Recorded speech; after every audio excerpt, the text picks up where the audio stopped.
Buenos días, buenas tardes, buenas noches, dependiendo de la hora en la que nos estén escuchando o viendo. Bienvenidos sean ustedes a otro programa más aquí en Grado Cero. Y pues hoy tenemos un gran programa y tenemos un gran invitado. El programa versa sobre Ronald Dworkin, un jurista que falleció el 14 de mayo del 2013, ¿no? Ya traía una enfermedad de atrás. Y vamos a hablar de un trabajo que ha hecho de forma excepcional antes un amigo, ¿no? Y después un distinguido académico que no sé cómo lo ha hecho para expandirse por todo el mundo, no conoce a todo el mundo, que es Leonardo García Jaramillo, ¿no? Leonardo no es nuevo en esta cuestión de hablar de Dworkin. Por ahí del 2015 sacaste un libro con Miguel Carbonell que se llamaba Derechos, Libertades y Jueces, y yo creo que como los buenos vinos, no fue fructificando y hoy termina con este libro, ¿no? Es este libro que está presentando, que también salió en una fecha medio icónica, salió el 10 de mayo, ¿no? A la venta, por parte de Trota, ¿no? Leonardo, pues yo quisiera empezar primero, ¿qué has aprendido de este primer trabajo que haces, ¿no? De Derechos, Libertades y Jueces?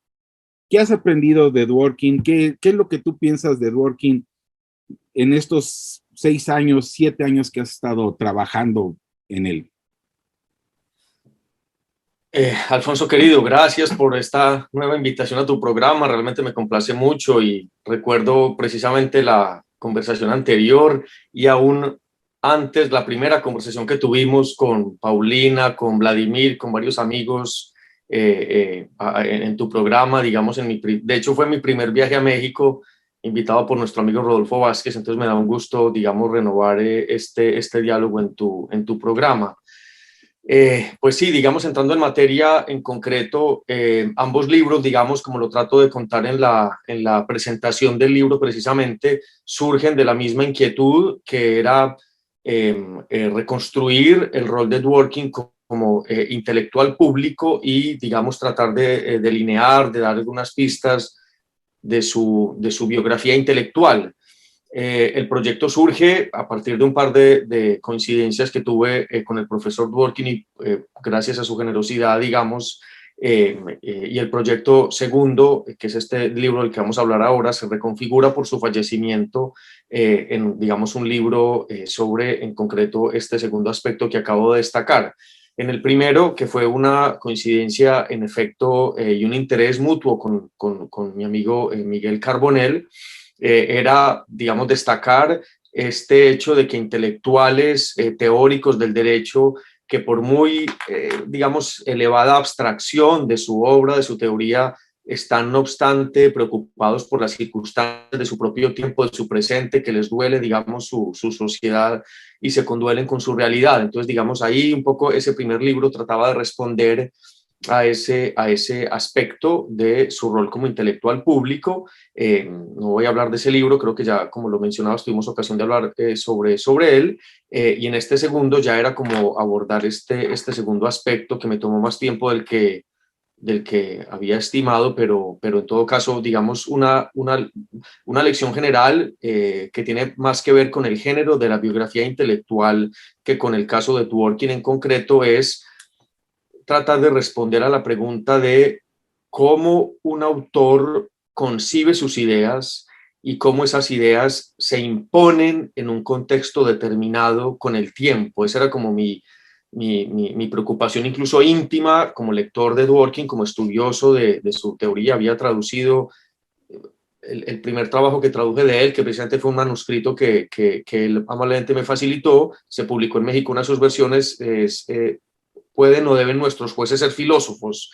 Es un texto que publiqué en Isonomía hace casi 10 años y desde ahí, digamos, yo había empezado como a trabajar a Dworkin en concreto, aunque fue un autor que leí desde temprano en mi pregrado, en fin, y tenía que ver con esa preocupación de trabajar, digamos, en algún sentido como un arqueólogo escudriñando, ¿no? Y tratando de levantar esa evidencia a partir de las variables a partir de las cuales se explica la gran influencia que tuvo ese autor había leído un par de años antes un trabajo extraordinario que tú conocerás y muchos de quienes siguen tu programa, que es la autobiografía de Hans Kelsen, que publicó El Externado, que es un texto, digamos, que explica, digamos, cómo una obra teórica con un elevado sentido, digamos, grado de abstracción, es una obra que responde, digamos, al fin de la Primera Guerra Mundial, a la caída del Imperio Austrohúngaro, a la pregunta por cómo,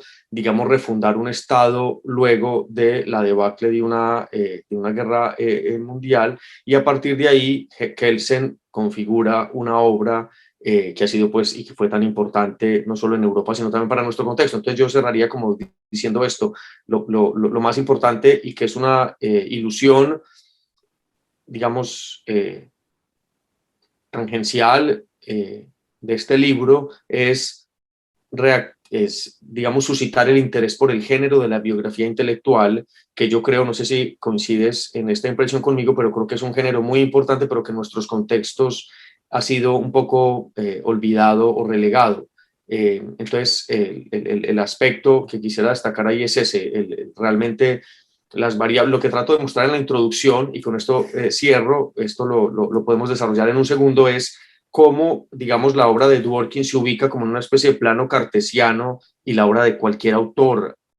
Antes había tratado de hacer un trabajo similar con la obra de John Rawls en un libro que publiqué en la Universidad de Buenos Aires, Reconstruyendo a Rawls, un poco en el mismo sentido, una antología de trabajos que explican este aspecto de la biografía intelectual, y es una obra como estas, con un elevado sentido de la abstracción, responde no obstante como a una consideración tanto diacrónica, es decir, que se extiende a lo largo del tiempo, ¿no es cierto?, que dialoga con una tradición intelectual, con un contexto filosófico, de al menos desde Kant hasta la discusión liberal comunitarista contemporánea o, digamos, reciente, pero a su vez responde también a un elemento sincrónico que tiene que ver con elementos puntuales del presente. Y con esto cierro el asunto de la primera cuestión.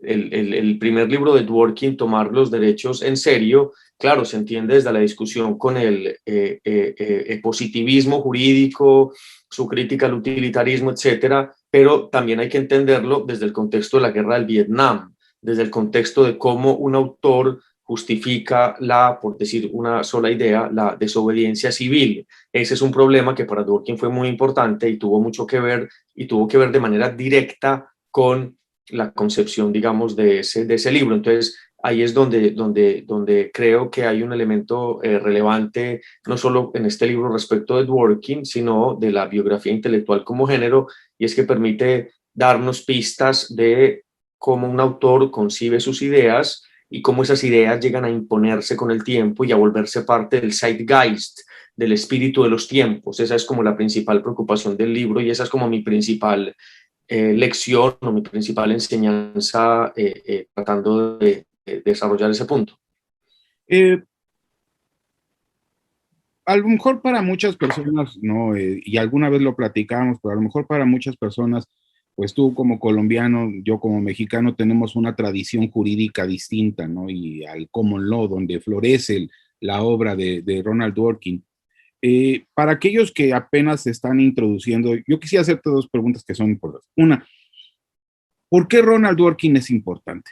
¿No? ¿Por qué lo debemos de leer? ¿Por qué un estudiante de derecho colombiano, peruano, hondureño, nicaragüense o mexicano tendría que leer a Ronald Dworkin si es desde otra tradición? Y una segunda, que ahorita tocabas este tema y que me parece importante.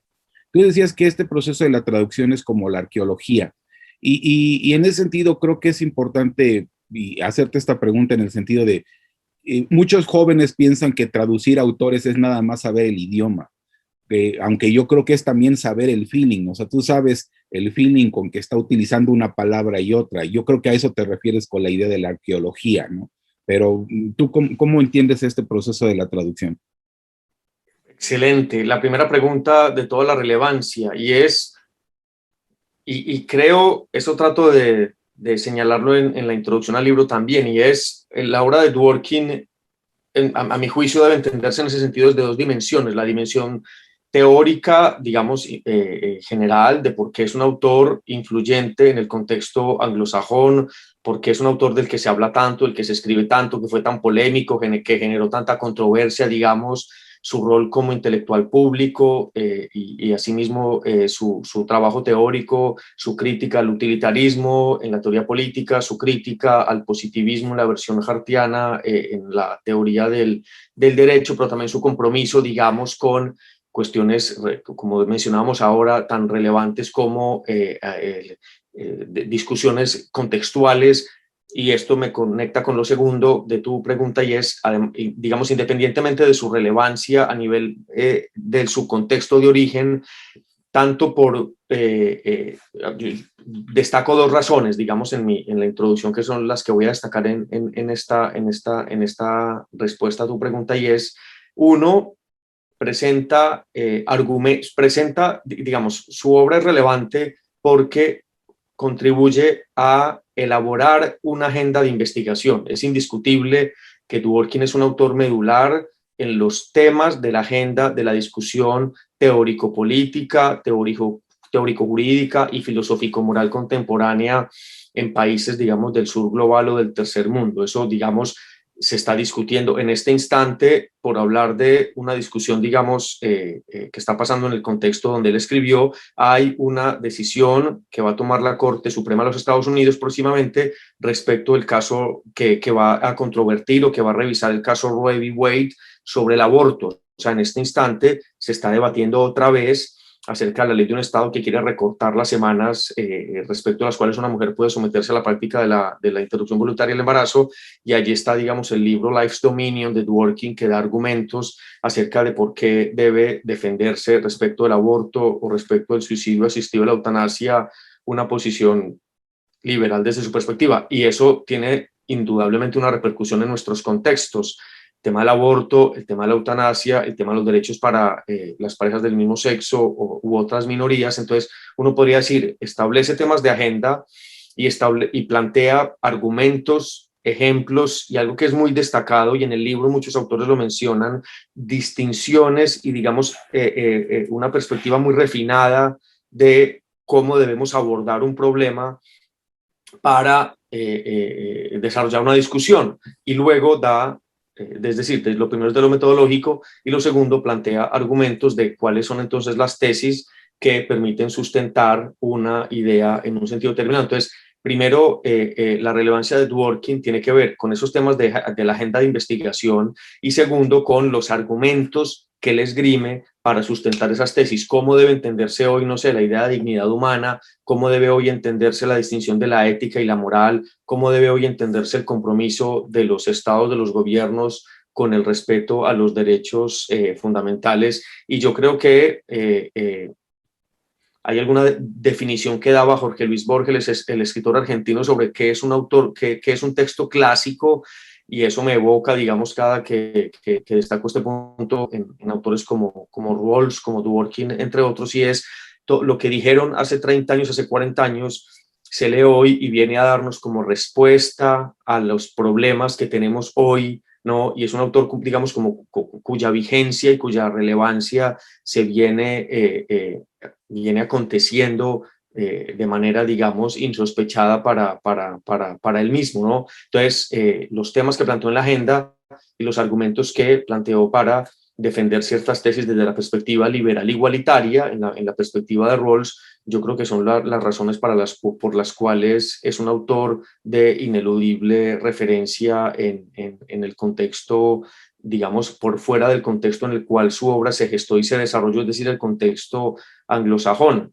Quisiera destacar un punto para terminar, y creo que el libro elabora o destaca este punto, y es, fue un autor que siempre no solo le dio la bienvenida a la crítica, sino que la motivó y la propició. O sea, él era el primero como en generar, en someterse en su propio coloquio en Nueva York, en la Universidad de Nueva York, o en los eventos múltiples a los cuales era convocado, porque era un autor que viajaba mucho y era, digamos, muy cercano, digamos, al intercambio. No era como Rawls, que creo que en su vida universitaria viajó una vez a Roma, otra vez a París y otra vez a California. Creo que en toda su vida están registrados 3 viajes fuera de Harvard en toda su vida como profesor universitario, mientras que Dworkin se la pasaba, digamos, por todo el mundo ahora puedo hablar, digamos, de ese punto porque la Universidad de Yale me enviaron del archivo Dworkin varias gigas de información donde estaban, digamos, la crónica y sus,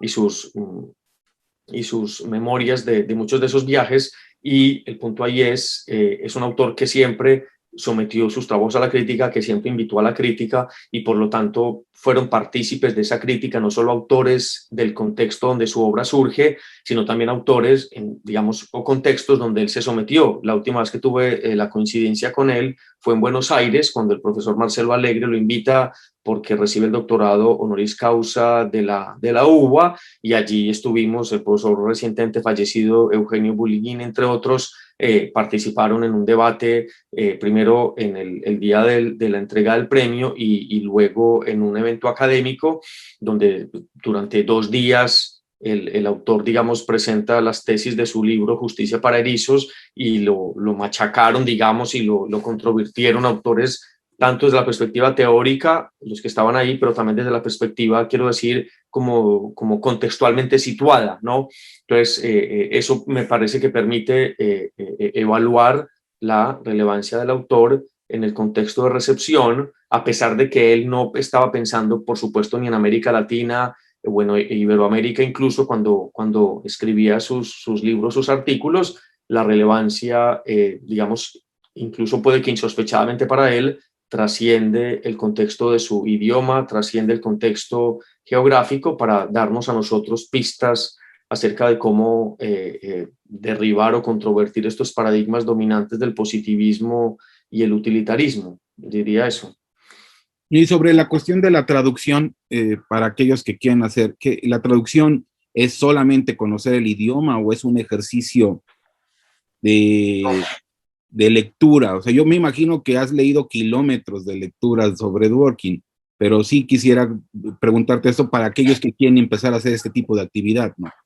No, sí, tienes toda la razón. Ahí, digamos, por supuesto que tiene que haber un conocimiento de la teoría del autor, digamos, de los supuestos teóricos, de los principios, del contexto intelectual desde el cual escribe. Es bastante complejo el trabajo, a pesar de que, digamos, el mismo Dworkin, en alguna conferencia que está en YouTube sobre la verdad en la interpretación que imparte en la Biblioteca del Congreso de los Estados Unidos, él cita a Paul Riquet, donde dice: el autor de un texto no es sino su primer intérprete, ¿no? Donde da a entender como que hay un margen, digamos, de todas formas, digamos, como de dotar de sentido a una determinada idea, a una determinada expresión, pero en todo caso, por supuesto que el conocimiento es imposible traducir un autor sin conocer muy bien su teoría y sin estar un poco inserto, me parece, en la dinámica intelectual de cómo su obra ha sido traducida y cómo ha sido, ¿no es cierto? Por darle un ejemplo muy puntual, el concepto judicial discretion, a mi juicio, se suele traducir erróneamente como discreción judicial y hay muchos autores que lo traducen como discreción judicial. Si uno, me parece a mí, entiende la obra de Dworkin, creo yo que como la está entendiendo él respecto del rol de los jueces, entre muchos otros temas, el punto ahí no es la discreción del juez, sino el ejercicio de la discrecionalidad judicial. Es decir, el concepto judicial discretion no se debe traducir como discreción judicial, sino como discrecionalidad judicial. Digamos, un ejemplo muy puntual para decir cómo, en mi caso, opto como traductor por irme por la segunda versión, a pesar de que la primera es más popular. Y es más popular en versiones tan canónicas como, por ejemplo, la traducción de Genaro Carrió del concepto de derecho de Hart, nada más y nada menos, donde él traduce judicial discretion como discreción judicial. Digamos, yo al menos contemporáneamente, pues creo que esa idea exige una vuelta de tuerca, un ajuste, un refinamiento, en fin, pero al menos respecto de Dworkin, claramente lo que la idea denota es, lo que el concepto denota es el ejercicio de la discrecionalidad judicial, y ahí es donde está y donde se enmarca la discusión con el positivismo jurídico, con Hart, con el derecho como sistema de reglas, con la lectura moral de la Constitución. Entonces, fíjate que, digamos, antes de uno acercarse a la comprensión, porque claro, vertir un lenguaje, un texto de un lenguaje a otro implica también un trabajo, digamos, de cultural y teórico, en donde los contextos son fundamentales. Y con este ejemplo, digamos, simplemente diría que es un requisito, es condición necesaria, no condición suficiente, pero sí condición necesaria conocer bien la obra del autor y, reitero, estar familiarizado como con el ambiente intelectual de la discusión, por ejemplo, de poder, y con esto termino, controvertir. De hecho, ahora me contaba algún profe amigo que están volviendo a traducir el concepto Law Empire, porque en efecto es una traducción famosamente desastrosa, empezando por el título, El Imperio de la Justicia. Tampoco se debió haber traducido de manera literal como el imperio de la ley, Law Empire, sino como el imperio del derecho. Pero internamente, pues no me voy a detener ahí, pero claramente el texto tiene muchos errores y muchos problemas en la traducción, y el libro se está volviendo a traducir en este momento. Entonces, claramente hay una necesidad, digamos, exige en el momento de traducir un conocimiento de la teoría. Y quiero terminar con esta anécdota. Cuando yo uno de los textos que creo que es una joya del libro es un texto de Habermas, el mismo Dworkin me lo mencionó, que es un discurso. Cuando yo le preguntaba por discursos que se habían impartido en su homenaje, él destacó uno, y el segundo fue el de Habermas cuando le dieron el premio Niklas Luhmann en Bielefeld. Y yo traduje en principio ese texto del inglés al español, pero cuando leí el texto en inglés me daba la impresión de que claramente no llegué a pensar que Habermas no había entendido a Dworkin, pero sí que la forma como el traductor al inglés había plasmado muchas ideas difería en algunos sentidos, no solo no me voy a poner con el refinamiento o no me voy a poner de puntilloso a discutir sobre acepciones menores, pero sí claramente revisé el texto en alemán, el discurso que imparte Habermas, y claramente el texto en inglés comete errores. Digamos, el concepto, por dar un ejemplo puntual de lo que estoy diciendo, Ortail, el concepto decisión judicial se traduce al texto en inglés, a la versión en inglés, como decisión individual. Ahí ya no estamos hablando de una precisamente discrecionalidad o de una extensión de sentido que el traductor pueda, no. El concepto de decisión judicial, bajo ninguna perspectiva, puede traducirse como decisión individual. Así es como se traduce. Entonces, lo que hice yo, como lo comento allí en alguna nota al pie de página, es que luego de terminar la traducción del texto del inglés al español, reviso el texto original en alemán y hago una revisión de mi propia traducción, donde los cambios fueron significativos. Y tiene que ver un poco con eso. Un traductor puede dominar el idioma, pero el conocimiento sobre la obra le impide afinar y aproximarse de manera diáfana digamos, a los contenidos, a los contornos de la obra en sí. Entonces es por supuesto fundamental. Yo creo que ese es uno de los grandes problemas en América Latina, ¿no? Que estamos digiriendo algunas veces traducciones de segundo nivel, ¿no? Ya de segunda mano, como esto que tú estás mencionando, que primero lo escriben en inglés, en alemán, lo traducen al inglés y uno va sobre el inglés pensando que está bien, y yo creo que de ahí derivan muchos errores conceptuales, no solo sobre Dworkin, que Elsen y muchos otros autores que yo creo que hemos analizado, ¿no? Hablando de tu biografía, a ver, tu biografía intelectual es bien interesante. Uno, es la primera biografía intelectual que yo me encuentro. Sabes que soy bibliófilo y no he encontrado biografías intelectuales ni hechas por los norteamericanos. No he encontrado de Dworkin. Hay trabajos de análisis de su obra que ya hemos conocido, pero propiamente es la primera biografía intelectual. Pero una vez esto, tu biografía es muy interesante porque es una biografía coral. Es decir, es una biografía a muchas voces, ¿no? Dentro del texto, hasta el mismo Dworkin habla, ¿no? Haciendo un ejercicio de su biografía, y invitas a personalidades importantes, invitas a Julie Dixon, que es una formidable teórica inglesa del derecho, como bien comentaste, invitas a Habermas dentro del texto para hablar de él, a Stephen Hess, a Nicola Lacey, ¿no? Que es el autor de esta biografía muy buena de Hart. ¿Cuál fue la motivación de hacer la coral? O sea, ¿cuál fue la dificultad que tú tuviste cuando buscaste estos autores y los buscaste armonizar? Porque en realidad la lectura se lee armónica, no se lee disruptiva, ¿no? ¿Cómo ¿Cómo fue ese trabajo de elegir, pues voy a empezar primero por este y luego voy a empezar por este otro? Das en la médula, querido Alfonso, del problema cuando una antología responde no solo a un, digamos, trabajo a una compilación de ensayos disfrazada de libro, que es distinto. A mí por eso no me gusta la palabra compilador, porque compilar es simplemente como arrumar, como rejuntar, pero digamos no necesariamente está involucrado ahí la coherencia. Es un gran elogio, es un gran reconocimiento el que le planteas al libro, porque digamos esa armonía, esa coherencia es en últimas donde el trabajo de edición académica se juega digamos como su naturaleza o su reconocimiento eventual. El libro empieza, como contaba ahora, con una segunda, tercera entrevista a Dworkin. Por su fallecimiento se escriben trabajos en su memoria, y habíamos tenido la ocasión con un colega amigo, Vicente Benítez, de la Universidad de La Sabana, que estaba estudiando en NYU, de invitar al profesor Jeremy Waldron a Colombia. Cuando va Waldron a Bogotá, estuvimos largamente con él en un almuerzo, en una cena, en fin, dialogando sobre el libro. Yo, por supuesto, aproveché cualquier momento, y curiosamente eso fue en septiembre, y agosto, septiembre, y al mes siguiente se iba a hacer en NYU un seminario en homenaje o digamos como un aniversario del famoso coloquio de Dworkin y Nagel en NYU. Entonces él me dijo, ahí se van a reunir todos los dworkinianos, digamos, vivos más importantes que existen alrededor de la conferencia, a Conference for the Colloquium, que se llama, ya está en NYU algunos de los materiales. Entonces yo procuré, digamos, y efectivamente estuve allá, ahí logré entrevistarme con Korhauser, que es el sucesor de Dworkin en la cátedra en NYU, con Thomas Nagel.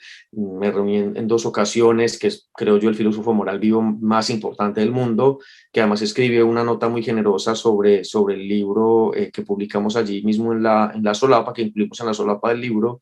Digamos, y en ese contexto empiezo yo como a tratar de responder a una variable de exhaustividad, es decir, que estén ahí presentes los autores que él me había insinuado. Yo también le había preguntado, obviamente el homenaje más importante que recibe Dworkin en su carrera es el premio Holberg, que es el equivalente al premio Nobel para las ciencias sociales. Conseguí, después de mucho trabajo con el director científico del premio Holberg, el archivo digital del discurso de Dworkin. Lo transcribo o lo traduzco, y lo transcribo pues para poderlo traducir, y tengo ocasión de comentarlo con Dworkin, y me dice, yo voy a revisarlo para que la traducción al español, es decir, creo yo que la versión del discurso del premio Holberg que está incluido en el libro no existe ni siquiera en inglés, porque ni el discurso se grabó hasta donde tengo conocimiento, y la versión que me envían de Noruega de este premio fue luego revisada por Dworkin, y no tengo conocimiento de que ese texto se haya incluso publicado en inglés. Entonces sale el texto del premio Holberg, y luego me encuentro yo con este otro premio, que es el premio Balzan, que él recibe en Roma, que le entrega el presidente italiano Napolitano, y me parece que es un texto que también explica, digamos, y lo comenté con el profesor Marcelo Alegre, que es un texto que explica bien como la motivación y la perspectiva teórica que informa y que ilustra toda su epistemología, la tesis de la unidad del valor infinito. Entonces por eso decido incluirlo. Y a partir de esos dos discursos, que precisamente por eso los incluyo en el libro al inicio, eso me empieza a generar como una dinámica de, bueno, yo tengo unos textos que hablan de su personalidad, de sus atributos, de sus virtudes personales, pero estaba el texto de Stephen Guest, que era como la médula teórica, pero luego al final, de una manera muy afortunada, y gracias al propio Stephen Guest, que había sido, el propio Dworkin me señala un texto de Stephen Guest como el texto biográfico más importante que se había escrito hasta ese entonces. Stephen Guest fue profesor asistente, estudiante y luego amigo de Dworkin hasta el final. Stephen Guest elabora para este libro el texto en inglés que yo traduzco, es decir, el texto de Guest no existe publicado como tal en inglés incluso, y gracias a él y a la comunicación que tuve con Nicola Lacey, que es una profesora de London School of Economics, autora, como bien destacas tú, de la maravillosa biografía de Hart, logro que también que ella prepare un texto sobre la relación de Hart y Kelsen, que era algo que me queda, de Hart y Dworkin, perdóname, de Hart y Dworkin, por supuesto, que era algo que me quedaba faltando en el libro. Entonces ya, cuando tengo los textos de Dworkin en de los discursos, el texto de Guest y de Lacey, ahí logro como tener la perspectiva, digamos, de él, y luego dos textos teóricos que me permiten vislumbrar o avisorar aquellos trabajos o aquellas perspectivas respecto a las cuales el libro tenía que responder, que tienen que ver con lo que destacaba un poco al inicio, cuál es la perspectiva general, la perspectiva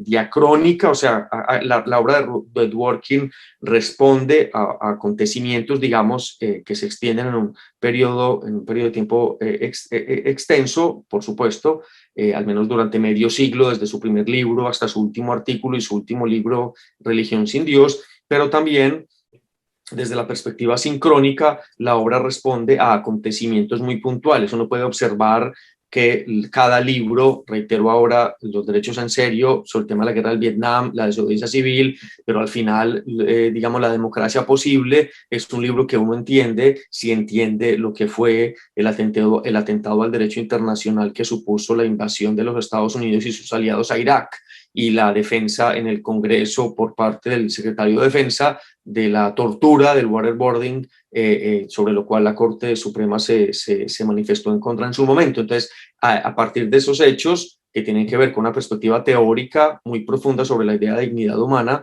también, digamos, cómo el libro responde sincrónicamente a acontecimientos muy puntuales desde el inicio de su obra hasta un ejemplo como es el tema de la democracia posible, que se tradujo también, en fin. Entonces, eso es como lo que destacaría desde ahí, y finalmente diría esto, y es que, pues, gran fortuna que el libro lo haya aceptado para su publicación la editorial Trota, pues porque sus editores no solo son grandes, o sea, editores en sí como correctores de estilo, pero también, digamos, tú lo sabes, han editado todo Habermas, todo Ferraioli, grandes autores de nuestros contextos, Agrebelsky, etcétera, y por lo tanto la discusión, aunque ellos no intervinieron tanto, la estructura, digamos, no se intervino tanto, digamos, la discusión sobre los textos la discusión fue muy interesante sobre el asunto conceptual y el asunto teórico,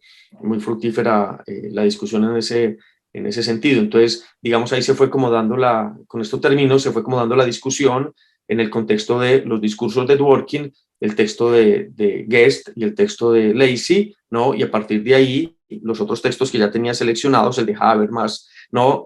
Hay dos textos muy importantes para nuestro contexto, que son el texto de Manuel José Cepeda, expresidente de la Corte Constitucional Colombiana, y el texto de José Juan Moreso, que destaca la última, como él lo titula, la última visita de Dworkin a Barcelona, donde además de contar como esa crónica simpática, digamos, y muy, muy interesante y curiosa, destaca la figura de un autor fundamental para la recepción de Dworkin en nuestro ámbito latino, que fue el profesor Albert Calzamiglia, que junto con Luis Prieto Sanchís, como destaco en mi introducción, ya en el año 85, es decir, solo luego de la publicación de Los Derechos en Serio y Una Cuestión de Principios, estaban escribiendo reseñas y artículos diciendo, miren, este autor anglosajón no es un autor de la máxima importancia que está trascendiendo digamos, el contorno del propio ámbito de la producción de su obra, y, digamos, el texto de Albert Calzamiglia tuvo una muerte prematura por un cáncer de pulmón muy joven, digamos, y por eso la obra de Moreso, el texto que él explica y que él comenta a propósito de este acontecimiento, cuando él invita como rector de la Universidad Pompeu Fabra a Dworkin a Barcelona, a partir de ahí, digamos, se destaca la figura de Albert Calzamiglia, y el texto de Cepeda, que es sobre cómo cuando, luego podemos hablar de esto en detalles, te parece, pero digamos es muy interesante y es un acontecimiento que se cuenta en este libro por primera vez, y es cómo Cepeda en el proceso constituyente en Colombia en el 90-91, visita a Dworkin en Nueva York, le presenta un proyecto del catálogo en inglés de derechos fundamentales de la Constitución colombiana, y Dworkin interviene en un derecho determinado y plantea una sugerencia de redacción de un inciso, se incluye en el proyecto de acto reformatorio, se debate en la asamblea y el texto queda tal cual lo sugiere Dworkin, es decir, que Dworkin es coautor, al menos, es decir, de un inciso, de un artículo de la Constitución Política Colombiana del 91 que sigue hoy vigente, ¿no? Entonces, con esto termino diciendo que digamos que a partir de estos textos que destaco al inicio, digamos, los otros textos fueron como gravitando en torno a ese centro, a ese núcleo gravitacional de la relevancia de la configuración de su obra, de la influencia de sus ideas y de cómo ciertos autores influyeron o tuvieron relevancia determinante en el influjo de sus ideas en el ámbito latino. Entonces, digamos, eso es lo que el libro trató de abordar, tanto el tema a nivel general como a nivel, por supuesto, del ámbito, digamos, hispanohablante. Ahorita que mencionas eso, es triste también observar que, por ejemplo, en esta cuestión de la obra de Cuestión de Principios, pues no es sino hasta este siglo que la traduce, la imprime en Roberto Gargarella en esta edición de siglo XXI. Era un libro que era nada más para iniciados y personas que entendieran el inglés, no era un libro abierto para todas las personas, ¿verdad? Es muy triste observar esto.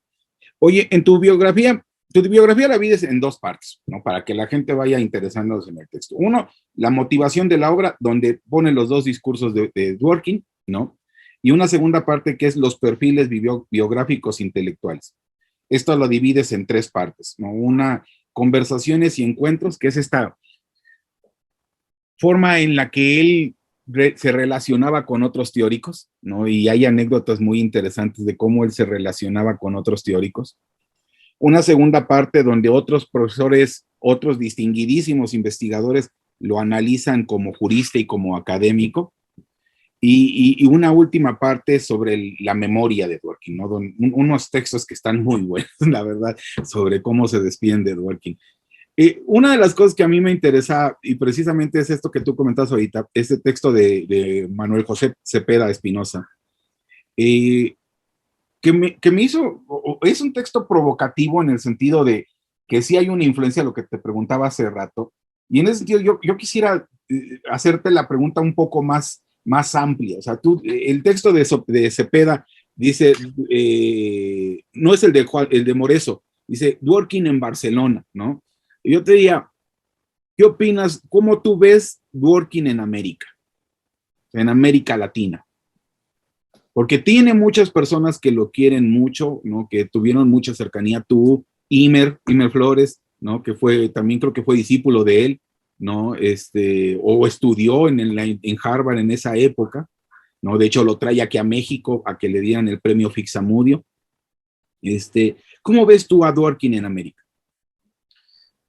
Sí, digamos, un poco el texto de Cepeda que bien destacas tiene que ver con ese punto, y uno puede encontrar elementos como del influjo directo, el tema en Colombia.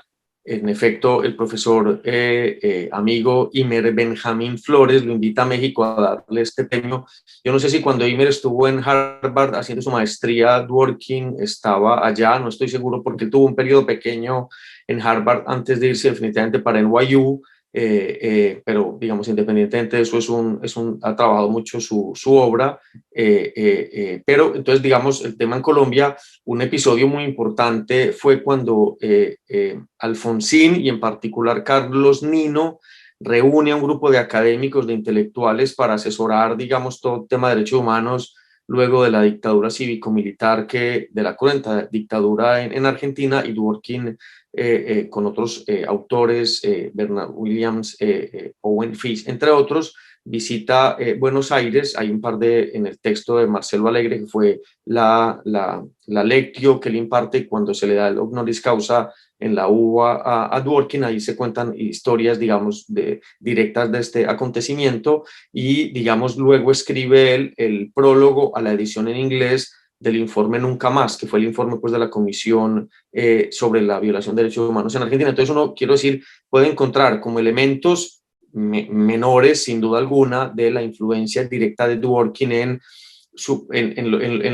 documentos que me envían. Yo no tenía esto registrado hasta que de la Universidad de Yale me envían una gran cantidad de archivos gracias a la gestión de algún profesor amigo, en fin, me envían documentos del archivo Dworkin de la Universidad de Yale, y él había hecho algún viaje a Chile hace unos años, pero en todo caso está muy bien documentado el viaje a Argentina, que destaco ahora. Estuvo en Brasil también, en México, en Colombia, pues va Cepeda a Nueva York y se reúne con él en 2 ocasiones, como lo cuenta en su texto. Estuvo en Barcelona también, en fin. Entonces uno puede como rastrear, hay una historia muy interesante de cuando Dworkin participa al final del apartheid, digamos, propiciando una serie de reuniones secretas con jueces de Sudáfrica cuando estaba llegando hacia su final el régimen del apartheid. Entonces uno puede encontrar como en el sur global, en el tercer mundo, como se quiera llamar,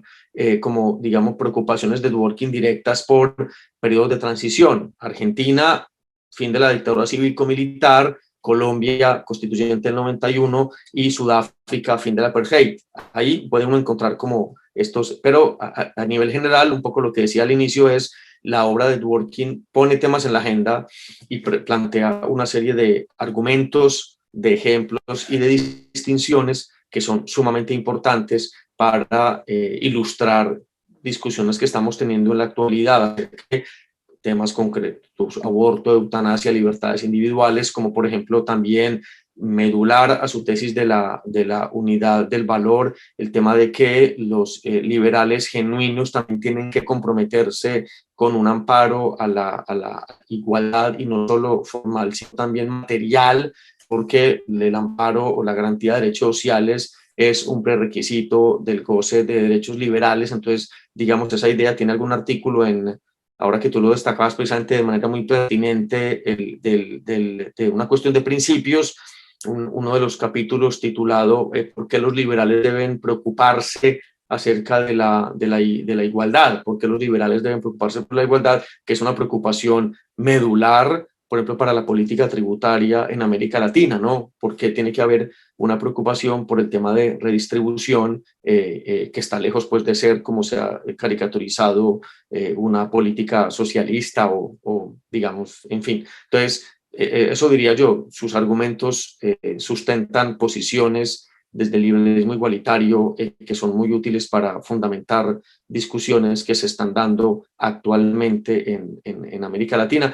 Y yo creo que este libro, si bien no se adentra, si bien no destaca esos argumentos, porque esos argumentos están o en los libros de Dworkin o en los libros sobre la teoría de Dworkin, tanto críticos como descriptivos o más analíticos, etcétera. El libro sí da como pistas para demostrar lo que yo quería demostrar con este libro, y es el origen de esas discusiones se estaba dando. Por ejemplo, la lucha contra el terrorismo. Los estados, los gobiernos tienen desafíos muy importantes a nivel de derechos humanos para enfrentar la amenaza terrorista. ¿Hasta dónde pueden llegar? ¿Qué mecanismos pueden implementar? Pues en Colombia es la discusión que se está dando en este preciso instante que tú y yo estamos hablando, es la discusión que se está dando, y un autor de esta categoría nos da argumentos para afrontar esta discusión acerca, digamos, cómo la eficacia en la consecución de estos fines, que son fundamentales de seguridad, etcétera, no puede, digamos, vulnerar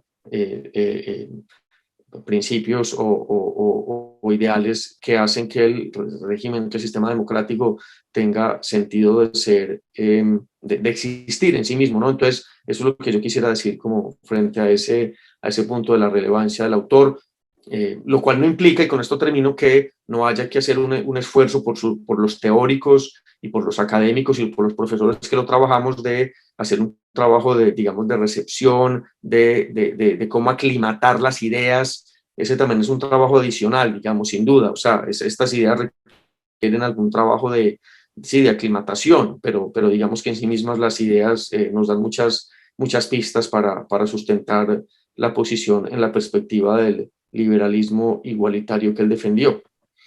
En la parte de los homenajes, ¿no? Es una parte sumamente emotiva. Pones un texto de la esposa de Dworkin, ¿no? De Irene Brendel, pones textos de Jeremy Waldron, y una de las cosas, y yo quisiera preguntártelo a ti como persona que lo has leído, hay un texto, por ejemplo, de Waldron, con Waldron se dio unos agarrones durísimos, durísimos se daban los agarrones, ¿no? Sin embargo, esos agarrones epistémicos nunca pasaron del ámbito de lo epistémico. O sea, él inclusive lo recuerda con cariño y con afecto, ¿no? Y agradecimiento, hasta yo podría decir en el texto, ¿no? Es decir, yo creo que también hay una lección muy importante por parte de Dworkin en esto, ¿no? Es decir, los debates de la academia quedan en la academia y lo demás es otra cosa, ¿no? Qué bonita, digamos, y qué acertada lectura del texto de Waldron. Estoy totalmente de acuerdo. Digamos, hay un antecedente que no sé si los lectores tengan presente, pero Dworkin fue coasesor de Waldron en su tesis doctoral. Fue, junto con Alan Ryan, fueron los directores de la tesis de Waldron en Oxford, que incluso el mismo Waldron lo destaca.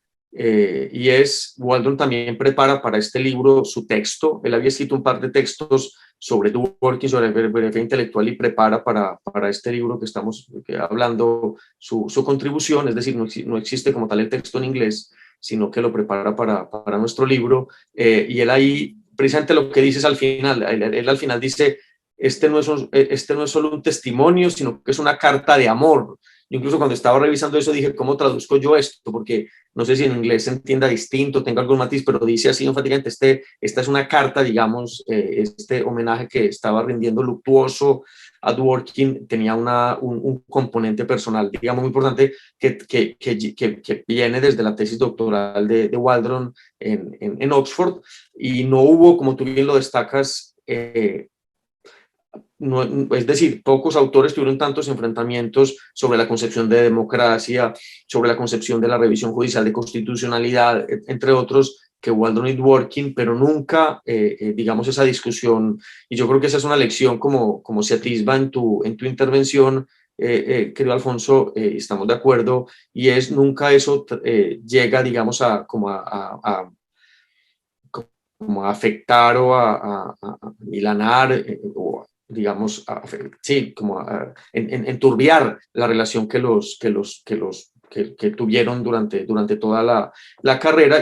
Y el mismo Waldron cuenta en el texto que la decisión de él para irse a trabajar a NYU fue influenciada por el ambiente que el propio Dworkin digamos, de discusión alrededor del coloquio había creado. Él estaba en Columbia, es decir, estaban pues en la misma ciudad, pero en distinta universidad, y la decisión de él irse para NYU está pues motivada por el mismo Dworkin. Entonces yo creo que ahí hay como una lección, digamos, ¿cómo decirlo?, de madurez, ¿no? Teórica. Y la última pregunta que quisiera hacerte, ¿no? Digo, independientemente de que pudiera haber lectores que digan, no, pues es que no me interesa conocer el chisme sobre la vida de Dworkin, ¿no? Al final del texto tú das oro molido para los que trabajan en la obra. Y es que tú pones un listado muy intenso de todas las obras, artículos y documentos sobre Dworkin, que yo creo que para cualquier investigador es oro molido.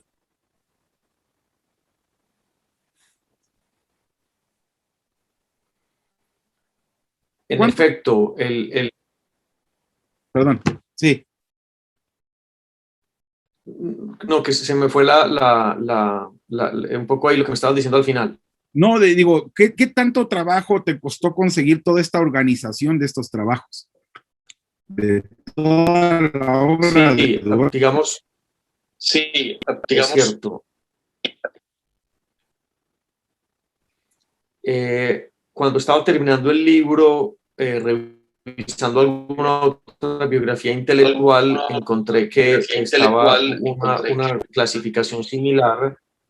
Por eso dije, como este libro tiene que terminar planteando esto en la línea de lo que digo al inicio, que mencioné también al inicio de esta conversación, y es que Dworkin tuvo un rol importante intelectual público, además de su trabajo propiamente teórico o digamos, académico como filósofo del derecho, teórico de la política, en fin, de la moral. Y lo que hago yo ahí es dividir los trabajos como intelectual público, sus trabajos de prensa, sus artículos en el New York Review of Books y el catálogo de lo más exhaustivo, digamos, que pude ser sus trabajos teóricos, y no solo hacerlos ahí, plantearlos ahí con toda exhaustividad, sino también dividirlos en estos son sus artículos de prensa, sus artículos como intelectual público, y estos son sus artículos académicos. Ese fue, digamos, un trabajo que y fue bastante extenuante, digamos, tratar de plantear ahí con algunas pistas de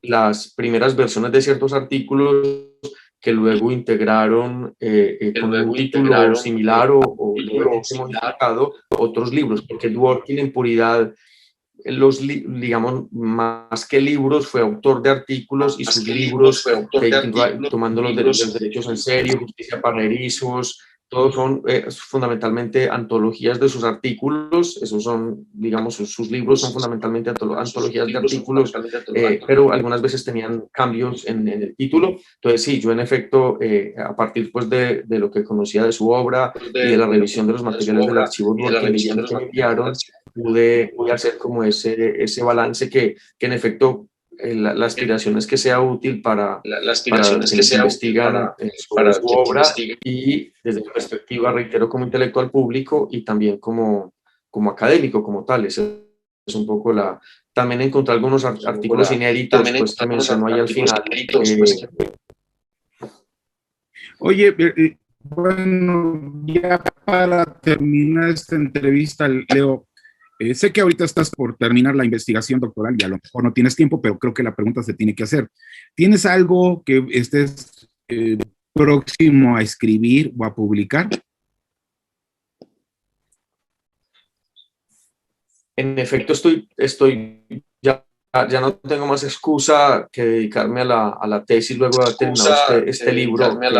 Estoy trabajando de Dworkin un poco también. Yo estoy trabajando una metodología de historia conceptual de un historiador alemán, Reinhard Koselleck, a partir de la idea del activismo judicial, y quiero no solo trabajar esta parte histórica, sino también, digamos, defender una cierta lectura ontológica o principialista del activismo judicial, y para ese punto, digamos, Dworkin es un autor muy importante de cómo entender en el contexto de una democracia constitucional, de un liberalismo igualitario, una cierta postura, digamos, una cierta reconfiguración o una cierta reconceptualización de la función judicial, y eso es lo que estoy trabajando en mi tesis. Entonces, digamos, creo que hasta que termine la tesis